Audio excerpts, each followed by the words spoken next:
Alright, guys. Alrighty then. So, I want to go over teaching a new player some tactics you can use in multiplayer. Because usually, if you want to start out doing 1v1, this is not the video to do it. This is like how to be kind of useful as a starting player. If you're just going out for fun, not being really serious about it, you just want to hang out with people on the chat, what you can do to be useful. Because most people, they want to like, oh, they're just going to build up. You do Imperial Age, get a big army, and that can work in certain circumstances, but usually you're more useful early on because you're all kind of even when you first start. So if you could do something to mess up someone's economy, like even a good player, just having some villagers in their base doing annoying things can really slow them down and help your team out. And it's gonna be more fun for you because it's no fun wasting all this time building this grand empire when somebody's gonna smash it down in 5 seconds. Alright, so you'll have more fun this way, I promise. The first one I'm going to teach you is called the Persian douche. This is the standard cheese tactic here. And so don't really pay too much attention. I'll show you a little bit what I'm doing as far as my eco build, but you want to get about 15 villagers. And you gotta build houses when you start out because that gives you more population room. And usually there's some sort of sheep or turkey by, so just bring one underneath your town center. And there's little things you'll learn as you go that maybe you should just take from one turkey at a time because they do decay as they lay there, so if you're taking from all 4 at the same time, yeah, you're not gonna have as much food. So the little things like that don't matter too much, so don't waste your time. It's more important that you keep the town center going right now. Try to keep each villager's 50 food, and if you hit the A button, it puts another villager in there. Second thing you're gonna want to get, the first part is you want to be the Persians. It only works for the Persians, so it's called the Persian douche for a reason. You got to be the Persians, but you can do it with somebody else. Persians have a better option of doing that. Now, normally people will go by and they'll lure these boar, but I'll show you another tactic you can do, and it actually works well that they're just sitting there. Normally you want to get enough wood though, because you need 300 wood. Just say 300 wood. It's 275 for a new town center. Because you're going to delete your town center. You're like, what? Delete my town center? And the idea is you're going to put it right by their town center. We'll get to that in a bit. So you're going to have 10 villagers. They're going to move across the map and build this thing. And you don't want it too close. We'll show you. We'll get there. So after you've found a few things, you actually need to go find the closest guy. So I'm just playing a computer right now. So there's only one guy out there. Normally, when you're playing a multiplayer, you'll have a few more options, and you can decide who you want to hit. Usually, you're gonna want to go for the guy who's closer, because if they spot your villagers run across the map, they'll be prepared for you. But once you start doing the Persian douche, you just gotta go all in on it.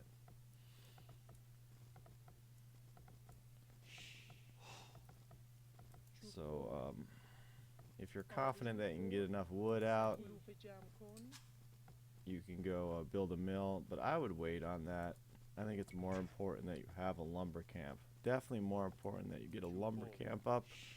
So that's A and then R if you want to learn the hotkeys. If not, you just click that hammer and click the thing with the axe and the wood that says lumber camp. That's crucial. You need one of those because you won't be able to get any more wood. Well, you can once you have your new town center, but so get loom while you're waiting here. Loom's gonna make your villagers stronger. So there's no really reason to even get any more food here. I would just hang out with what I got right now. I found my enemy. There's a few things you want to look for to put your town center by. Ultimately, you want to keep pumping villagers until the last second. So now I almost got enough wood. I'm not even gonna count. I'm just gonna grab about 10 of these guys. By the time they get over there, I'll have enough more wood, so that's fine. So I found his berry bush, and that'd be great to put it by the berry bush. Watch your houses. I just got popped. Pop capped.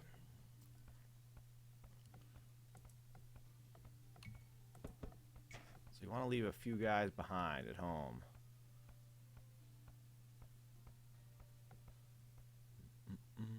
Alright, yeah, so we found his town center. So if we could put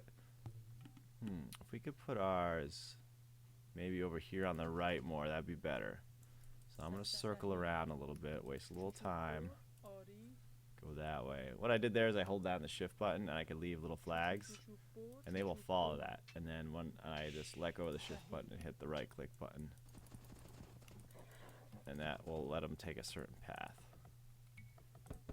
Alright, so I'm getting near the time. I'm going to wait for one more villager and then I'm just going to delete this thing because there's no reason for it. And I'm going to put it about here. And that stone is good too to cover. So you just click on the building you want to delete, hit the delete button, it'll go away. So you need to delete it before you build a new one. So I got enough stone and I got enough wood, and it's AZ. And I want it about here. See, that might even be a little too close. No, that's perfect. So normally the computers will not stop you. Computer players will try and stop you. They'll try to rush your villagers. Some of them will get confused. If they're a good player, they'll just actually ignore it. They won't do. They won't do it because it's hard to stop this many villagers building a building. You have to be attacking all of them at the same time. Look at this villagers luring the boar. I'm gonna stop that. Let's box that guy out. And once you're there, ring this bell.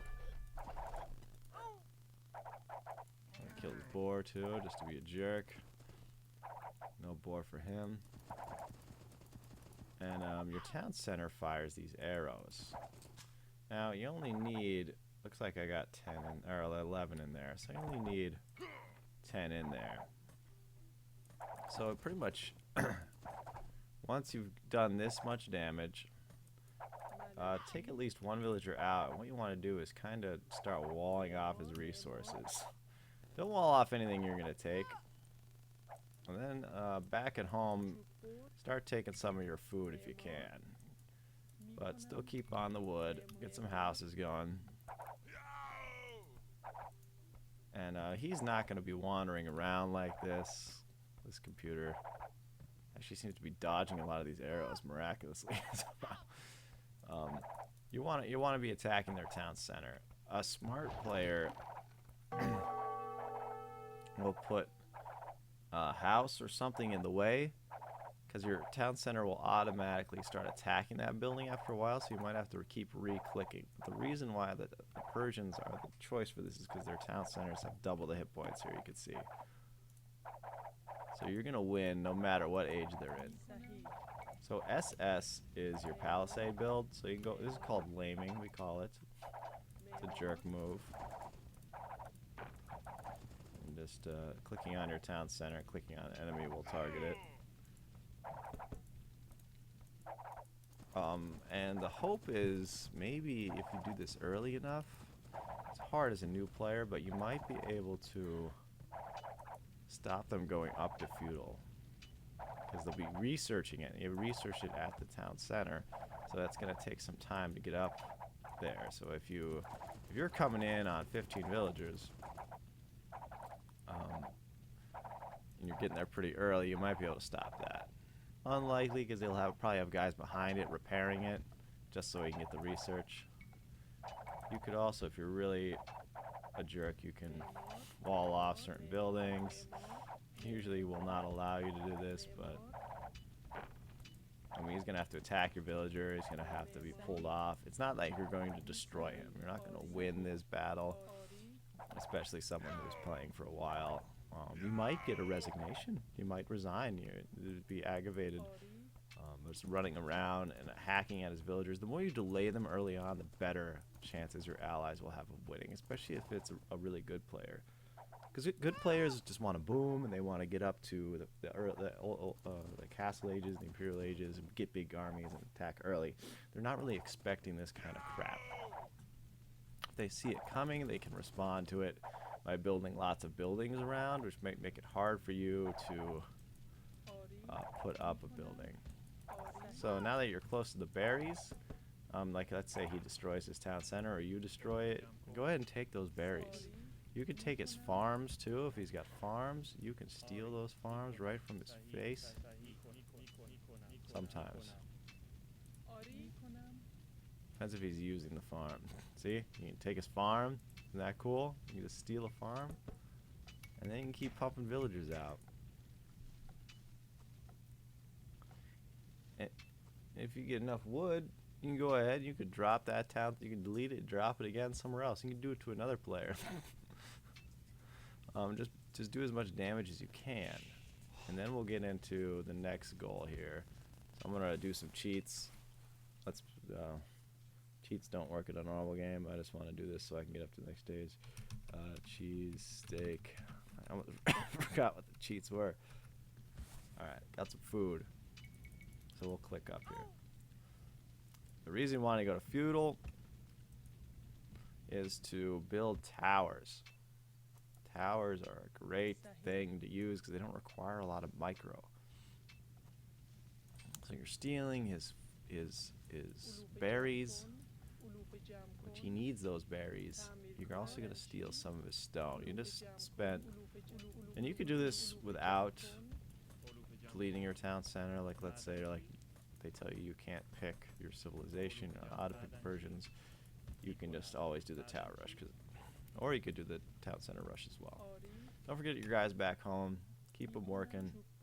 For towers, you will need some wood as well. You want to keep a few people on food just so you can keep putting villagers out.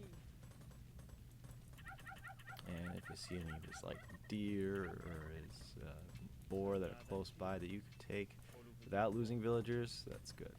Anytime you're killing a boar, you want to attack it with more than one. You want about 5 villagers to kill a boar. And I would run around any gold that's near his base. This one's a little far away. I'm just using an example. Just wall off like that, just to slow him down, to prevent him, because they'll have to get like a ram out, or have to get units to attack that. And then you'll be able to tell your enemy or your friends, you know, what he's got. All right, so I'm up to. Now he might even respond. Let's see if he responds to this tower. In this situation, it's okay to build a tower here because you have the defense of the town center. But normally, I'll show you what I'm doing. Like let's say here's got a wood line here, and you'd want to build it somewhere where he couldn't see it. You don't need this many villagers. Usually you want about 5. So you can put everybody else to work, and we'll pretend like we haven't dropped the town center yet. Normally I would just put like a tower here or somewhere that's safe in distance within my town center. But let's pretend we're just coming in. He doesn't know I've attacked yet, because villagers can crush a tower well. He will swarm your towers with his own villagers and just destroy them. So you need to do a few things that are tricky. So you get your tower going. I think it's SF, or what is it? S. Well, I can't read. F, yeah. I start them both kind of at the same time. Hopefully he doesn't see them. In this situation, I'll even put a few SS barricades right there. Now he sees that. He might stop that. But if you got some stuff at the base, that'll keep him from swarming the towers. Now that was bad location. And if you notice it's a bad location, it's okay to delete it. Get some stone back, because his town center's there.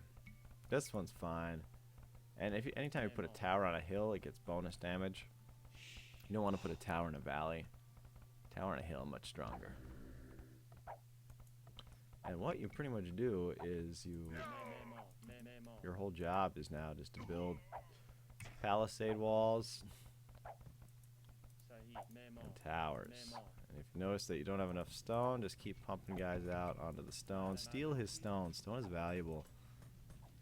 And you don't want a wall, take some gold.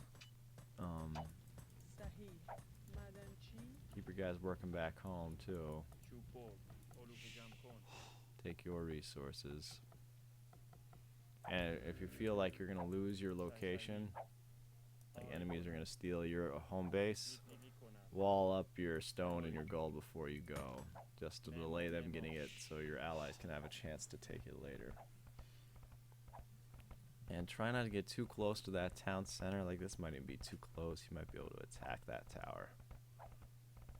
But again, he's a computer. He's kind of dumb. Maybe I should have tried this against a human, but I just don't want to be that much of a jerk. You know, if you're a new player, it's different. You're allowed to do these things as a new player. Yeah. So here we go. You can't hit me. That was a little too close. Little too close. You ever see like a wood farm that's unbuilt? You can destroy that. That's 70 wood right there. He just lost. It's got no hit points when he first does that. That's also a dick move. Like these farms, you can definitely take. You can steal his farms. And that's what I would do. I would use towers. I would fight his villagers with your villagers. Wall in his resources.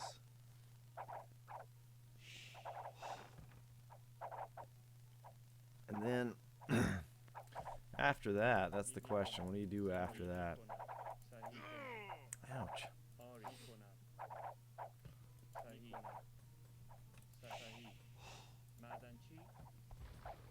After that, you can go up and build army if you want, try to advance. You're always going to be delayed because you're a new player. You're also going to be delayed because you've done all this crap and you've wasted all these resources on deleting your town center and dropping towers. Your eco is not going to be very viable. But you're still in the game and you've done some damage. Now is the time, and I might even do it right when I get to the feudal ages, get up what's called the market. So you click on your villager, you hit A and D. At the market, once you have a market, you can trade resources, and you could also, usually it's free to get cartography, which means you could see your allies. I don't have any allies because it's 1v1, but I can send resources, like I'm stealing his gold here, I can send that to my buddy. I can actually send it to my enemy here, which makes no sense. But what you do is you just click there. You just keep clicking. If you hold down the shift button, you can send lots of resources at a time. I don't know why you'd ever send them to an enemy. So you gotta be careful who you're sending them to. Make sure it's your friend here and it says ally, and then you just hit OK, and that sends all my resources are gone. And my right now my enemy is like, what the hell? Why did he give me these resources? But that's what I would do. And then you can play around, but at that point you're just doing eco. Now that's a good time. As everyone else is raging, you can look at the buildings, see what they do. Military, you start with the barracks, see what kind of units you can do. Otherwise, I would just keep building towers and trying to wall in their resources. You can also make walls around your allies' bases to try to protect them. Kind of wall off areas, and they'll direct you what to do in game. But this is a good strategy that's fun for you, because I'm telling you, just building up and getting your base crushed. You might as well go for this type of strategy because at least you're going on the offensive. You're getting in there. You're good. You're not going to take it down. You're not going to take it lying down. Oh, you just killed my scout. That's all I gotta say about that. I didn't win because cheat codes were used.